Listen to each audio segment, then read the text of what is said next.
Hey everyone and welcome to Storytime. My name is Jake and today we are going to be looking at the subreddit r/maliciouscompliance, where people conform to the letter but not the spirit of a request. If you're new around here, please do hit subscribe down below so that you never miss out on another video, and also check out the poll in the top right of your screen. But for now, let's sit back, relax and enjoy some malicious compliance.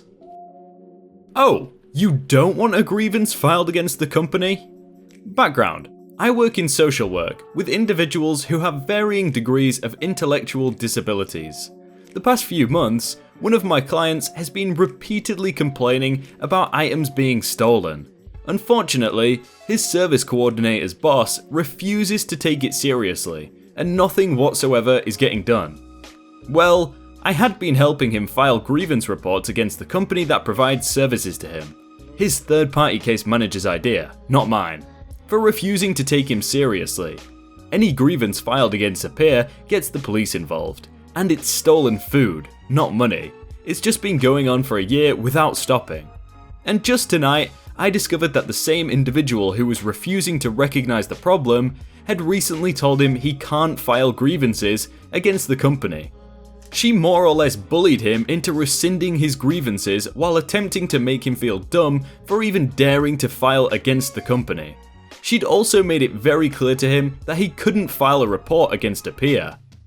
What can thus be inferred is that grievances can only be filed against a particular staff or administrative individual. She hasn't bothered to spell this out for him because it wasn't so much of a "here's how to file a grievance properly" meeting. It was a "don't you dare file grievances" meeting. The bad news is, this woman has effectively cut off my client from filing grievances against the offending party, which is, as those in the business know all too well, a violation of right to redress and very much illegal. The good news is, this woman has a name that can be put on a grievance report. Every grievance report. After every theft. 2 to 3 times a week. I have no choice but to help the person I serve comply with her demands. So, I explained to him exactly what her demands were and exactly how to comply. I also taught him that woman's name, helped him spell it out, copied it onto a piece of paper so he won't forget it.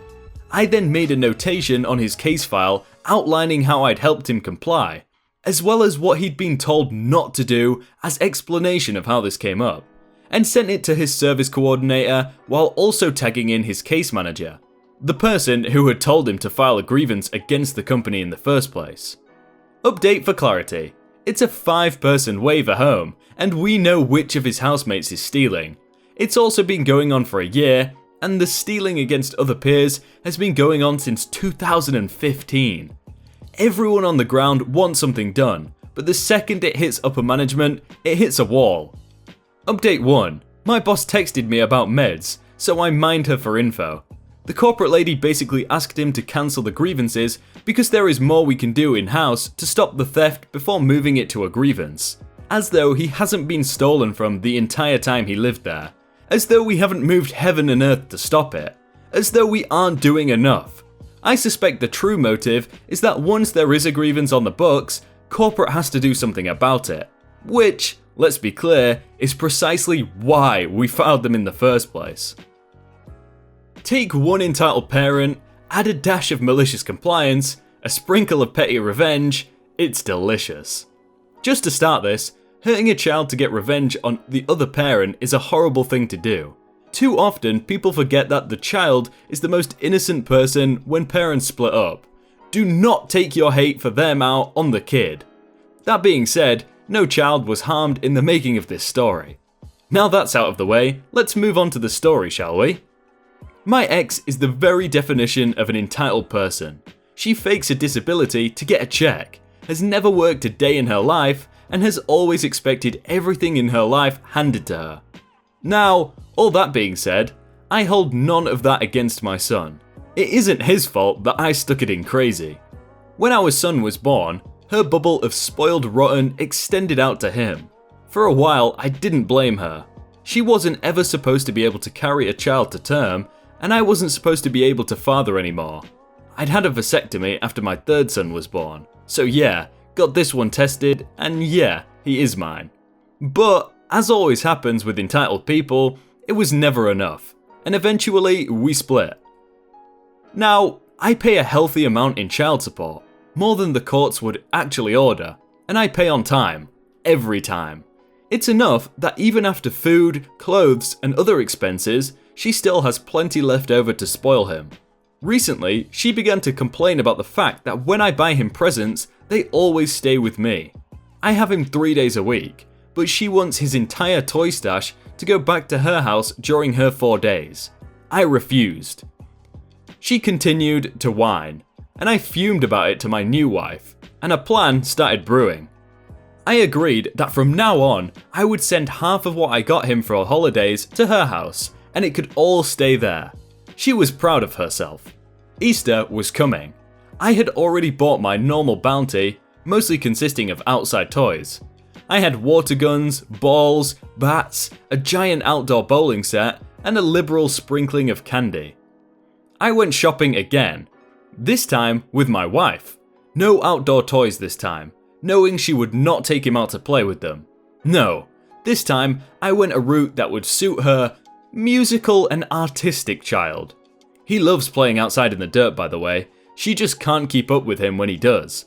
I went musical, loud, and as obnoxious as I could find. A recorder, noisemakers, laser guns that made a dozen different sounds, and enough candy to put a bull moose into a diabetic coma. Enough to equal the dollar amount I spent on his original basket. Every bit of that went home with him after he had a nice long day of running around outside, happy as a clam.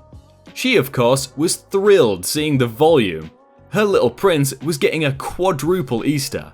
My parents also gave him a basket. Hours later, I was informed that she didn't want me sending things home if that was the kind of toys I was going to bring him.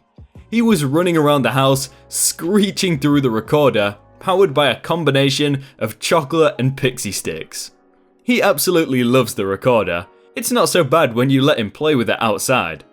It would be the perfect gift to get him a drum kit. Like, those things are so loud. If he got one of those, she would have instantly just been like, no, I take this back. Go ahead and call the cops. I know them. I'm a process server. No, not like Seth Rogen in Pineapple Express. I don't have to wear disguises all through that would make my job so much more fun. I mainly deal with civil cases. If you don't answer your door, we leave a sticker with our number, so you can contact us to arrange a time to meet. I received a call from a defendant to return to the address, but unfortunately, I wasn't able to return when they had asked, as it was late. I returned today to serve the summons, and they have a Nest doorbell. One of those doorbells that records whoever is knocking on your door. About 15 minutes after I'd left, because of no answer, I receive a call from a blocked number. It's the same person I had previously spoken to, but this time she immediately starts to insult and threaten me, saying things like, "Stop twitching like an addict," and "If you come back to my house, we're gonna have problems." She also stated she had called the cops and they had my face and they know that I'm a scam artist. Okay, fairly common in my line of work, and I was respectful and polite throughout the entire conversation, trying to explain that I did indeed have a summons I needed to get to her, but that goes nowhere. Then, about an hour later, I receive another call from a blocked number. This time, it was a male. First thing he says is, "You that white boy that showed up to my house earlier?" And I responded, "Yes." He says, "You come back to my house again," insert word I'm not at liberty to use, "and I'm gonna mess you up." I simply replied, "That's fine, I'll just call the police and have them help me serve the summons," and hung up as he went on to another tirade of insults. Not 5 minutes later, I receive another call, but this time the contact was saved in my phone under Cop Jim. I answer with the friendly, "Hey Jim," and he's noticeably confused as to why I know his name. He says, "Why are you answering when I call this number?" And I tell him, "It's me, Mike. I used to help coach your daughter for softball in high school. I'm a process server now, and I have a document I need to get to them." "Oh man, so you actually have a summons and this isn't a scam? Okay, cool, I'll let them know." I proceeded to laugh so hard all the way to their house, and served them to their dismay. They didn't mess me up. It was easily the best service I've had. Hey everyone, I hope you all had a really good day and that you enjoyed that video. If you want to check out some other videos, then click on screen right now or check out the playlist down below. If you enjoyed those stories, then please do leave a like and subscribe if you aren't already. But thank you so much for watching and I will see you very soon.